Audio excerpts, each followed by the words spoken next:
Hello दोस्तों, आज हम बात करेंगे आपके क्लास 10th की मैथ के बारे में। दोस्तों, क्लास 10th की मैथ का एक चैप्टर है नंबर 8 जो कि त्रिकोणमिति है। आज हम बात करेंगे प्रश्नावली 8.1 के बारे में।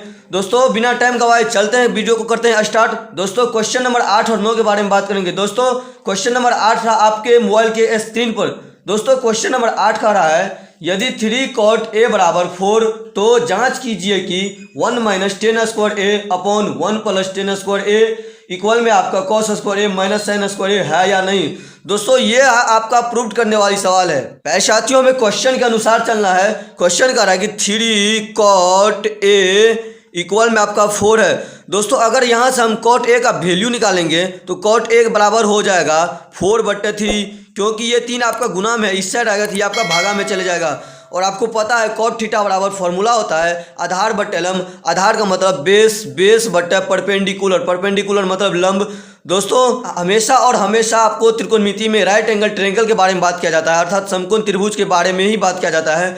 मान लेते हैं कि ये आपका समकोण त्रिभुज है। समकोण त्रिभुज में ये आपका है ए, ये आपका है बी और ये आपका सी है। दोस्तों, समकोण त्रिभुज में एक कोण का 90 डिग्री होना जरूरी होता है। जब तक एक कोण 90 डिग्री नहीं होगा तब तक हमारा समकोण त्रिभुज नहीं कहलाएगा। हमें इस कोण के बारे में बात करना है। इस कोण के बारे में cot a बराबर आपका है 4/3, cot थीटा बराबर फॉर्मूला होता है आधार बट्टे लंब। इसके सामने वाली भुजा ये आपका लंब हो गया, ये तो आधार हुआ नहीं। लंब कितना दिया गया, लंब है आपका 3, उसके बाद ये आधार हो गया, ये आपका है 4। दोस्तों, यहाँ से लंब और आधार हमें पता चल गया। हमें कर्ण पता नहीं, अर्थात ए बी पता नहीं है। ए बी निकालने के लिए अर्थात कर्ण निकालने के लिए हमारे पाइथागोरस ये फॉर्मूला दिए हैं कि कर्ण का वर्ग अन्य दो भुजाओं के वर्गों के योग के बराबर होते हैं। अर्थात यहाँ से हम ए बी निकाल सकते हैं। ए बी बराबर आपका हो जाएगा, ए बी बराबर √BC का स्क्वायर प्लस AC का स्क्वायर, BC का स्क्वायर प्लस AC का स्क्वायर। BC बराबर आपका है 3, तो यहाँ आपका हो जाएगा 3 का स्क्वायर, उसके बाद प्लस है यहाँ पर 4 का स्क्वायर हो जाएगा। AC आपका 4 है। अगर हम 3 का स्क्वायर करेंगे तो ये आपका 9 होता है। उसके बाद अगर 4 का स्क्वायर करेंगे तो ये हमारा 16 होता है। और अगर हम 9 और 16 को ऐड करते हैं तो ये हमारा 25 होता है और 25 का वर्गमूल 5 होता है। इस तरीका से हमारा ए बी कितना निकल गया, 5, अर्थात कर्ण हमारा निकल गया 5। पहले साथियों, अब क्वेश्चन का रहा है कि 1 - 10 square a 1 - 10 square a upon में है आपका 1 + 10 स्क्वायर a इक्वल में आपका है cos square a minus sin square a। ये हमें प्रूव करना है कि cos square a minus sin square a के बराबर में ये दोनों होता है या नहीं। दोस्तों, इन दोनों को प्रूव करने के लिए हमें tan का, cos का और sin का वैल्यू हमें पहले पता करना होगा। अब हम यहाँ से tan, sin और cos का वैल्यू निकाल लेते हैं। तो यहाँ से अगर हम tan a का वैल्यू निकालेंगे इस फिगर से, हमें इस एंगल से बात करना है। तो इस एंगल के सामने वाली भुजा ये लंब हो गया और आपको पता है tan थीटा बराबर फॉर्मूला होता है लंब बट्टे आधार। ये लंब हो गया और ये आपका आधार हो गया। इस तरीका से आपका tan a का वैल्यू कितना निकल गया, 3/4। उसी प्रकार से अगर हम cos a का वैल्यू निकालेंगे तो cos a बराबर हो जाएगा, इसके सामने वाली भुजा लंब हो जाएगा और ये आपका आधार हो जाएगा। आपको पता है cos a का फॉर्मूला होता है, अर्थात cos थीटा बराबर फॉर्मूला होता है आधार बट्टे कर्ण। तो आधार आपका 4 है, उसके बाद कर्ण 5 है, तो ये आपका हो जाएगा 4/5। और यहाँ से अगर हम sin a का वैल्यू निकालेंगे, इस फिगर से अगर हम sin a का वैल्यू निकालेंगे तो sin थीटा बराबर फॉर्मूला होता है लंब बट्टे कर्ण, अर्थात इसमें लंब आपका 3 है, कर्ण 5 है, तो ये आपका हो जाएगा 3/5। पहले साथियों, आपका सवाल का रहा है कि 1 - 10 स्क्वायर a बट्टा 1 + 10 स्क्वायर a बराबर में आपका cos square a minus sin square a। इस अगर हम यहाँ से LHS से चलते हैं, LHS में अगर हम 10 के जगह पे tan a का वैल्यू रखेंगे, tan a के जगह पे tan a का वैल्यू कितना है मेरा, 3/4 है। यहाँ से अगर हम tan a का वैल्यू रखेंगे तो यहाँ आपका हो जाएगा, यहाँ हो जाएगा 1 - 10 स्क्वायर a है तो 10 स्क्वायर के ऊपर 3/4 का होल स्क्वायर, 3/4 का होल स्क्वायर। अब बट्टे में आपका हो जाएगा 1 + 3/4 का होल स्क्वायर। फिर साथियों, अगर हम इनका स्क्वायर करेंगे तो ये आपका हो जाएगा 1 माइनस, अगर हम 3/4 का स्क्वायर करेंगे तो ये आपका होता है 9/16। उसके बाद अगर हम इनका स्क्वायर करें तो 1 + 9/16 ये भी हो जाएगा। उसके बाद फिर साथियों, इनके बट्टे में कुछ नहीं तो 1 है, इनके भी बट्टे में कुछ नहीं तो 1 है। दोस्तों, यहाँ अगर हम भिन्न का घटाव करते हैं यहाँ पर तो ये होता है आपका 16 - 9/16। उसके बाद यहाँ पर होता है 16 + 9/16। दोस्तों, ये 16 और ये 16 आपका कट जाएगा और अगर 16 में से 9 को घटाइएगा तो ये आपका 7 बचता है। उसके बाद अगर 16 में 9 को ऐड कीजिएगा तो ये आपका 25 होता है, अर्थात 7/25 ये आपका LHS का वैल्यू हो गया। प्यारे साथियों, आपका RHS है कि cos square a minus sin square a। आपको पता है कॉस ए का वैल्यू 4/5 और साइन ए का वैल्यू 3/4। दोस्तों यहाँ पर अगर हम कॉस स्क्वायर ए की जगह पे कॉस ए का वैल्यू रखेंगे 4/5 और स्क्वायर है तो इनका हम स्क्वायर कर देंगे, माइनस में हो जाएगा आपका साइन ए है तो साइन ए का वैल्यू आपका 3/5 है, यहाँ पर साइन ए का वैल्यू रख देंगे 3/5 और स्क्वायर है तो हम उसका स्क्वायर कर देंगे। प्यारे साथियों अगर हम इनका स्क्वायर करते तो आपका 16 होता है, अब बट्टे में 25 होता है, उसके बाद माइनस है तो माइनस, और अगर हम इनका स्क्वायर करते हैं तो 9 होता है, उसके बाद 9/25 होता है। प्यारे साथियों अगर हम इन दोनों का भिन्न का घटाव करते तो आपका 25 का एलसीएम 25 हो जाएगा, और अगर हम घटाव करते तो आपका 16 - 9 हो जाएगा, और ये आपका हो जाएगा 16 में से अगर 9 को हम घटाते हैं तो आपका 7/25 होता है। प्यारे साथियों हमारा LHS का भी वैल्यू आ गया 7/25 और RHS का भी वैल्यू कितना आ गया 7/25, अर्थात LHS के इक्वल में हो गया आपका RHS, LHS बराबर RHS, ये आपका प्रूव्ड हो गया। प्यारे साथियों अब चलते हैं क्वेश्चन नंबर 9 की ओर। क्वेश्चन नंबर 9 रहा आपके मोबाइल के स्क्रीन पर। दोस्तों क्वेश्चन नंबर 9 कह रहा है कि त्रिभुज ABC में जिसका कोण B समकोण है, यदि tan A बराबर 1/√3 तो निम्नलिखित के मान ज्ञात कीजिए।